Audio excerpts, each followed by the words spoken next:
Sadhguru, I am a native of Kerala. So, in Kerala, we had floods 2 to 3 weeks ago, and I always had my mother calling me up and telling about all her suffrage, that she's going through this, she's going through that. Obviously, I'm disturbed because you are safe here and you see your parents and your loved ones in there. And I had a thought, if had I been ignorant to this fact that my state is entirely drowned in water, I would have been happy if I have not known that this fact. So if ignorance is a bliss, then why do people seek knowledge?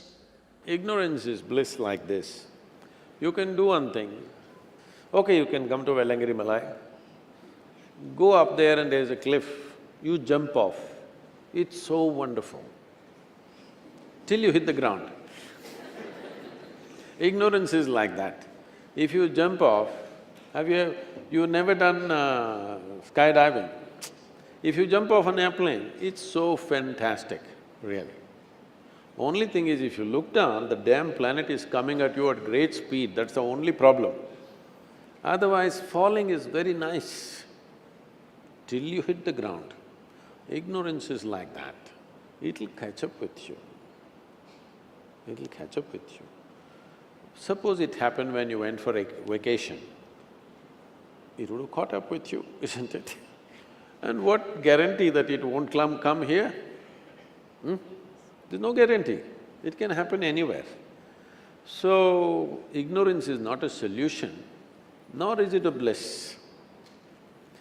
Ignorance protects you from suffering a few things, but suffering will accumulate and come to you in large scale at some point. Right now, this flood itself is ignorance is bliss only. Because people thought if you don't know anything, everything will be okay. No, you will drown. Now the flood is happening for a variety of reasons.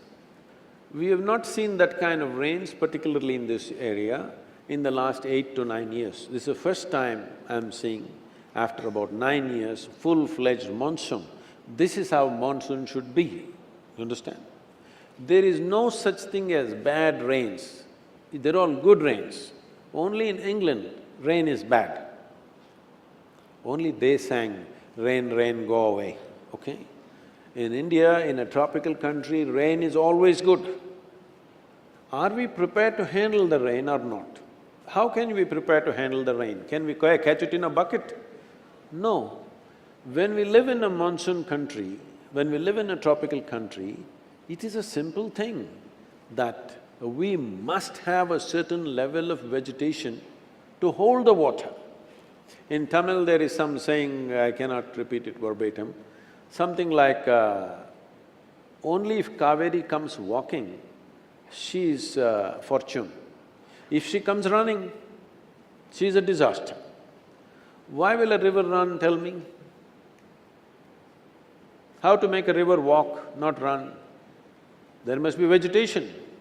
If there is substantial vegetation, the catchment areas, when they get it, it will hold and slowly it'll come down to the river. Now there's no vegetation, it's coming straight in. Similar situation happened in Coorg also now. In the last 30 years' time, they've removed 65% of the vegetation in Coorg, which is the catchment area for Kaveri. Now, as a part of this, in collaboration with Karnataka government, we are planting 25 crore trees in the catchment areas of Kaveri. Now, we are fighting for Kaveri between Karnataka and Tamil Nadu, but the problem is this, that vegetation in the catchment areas have been removed, 65% in the last 30 years. At one time, I floated down Kaveri, 163 kilometers over 13 days on just about 6 or 7 bamboos and 4 truck tubes. I just floated down, lived off the river. At that time, how I saw Kaveri, today it is only approximately 40% of it. No wonder you will fight for water. But now when the flood comes, who can hold it? So, ignorance is bliss means it'll get you one day.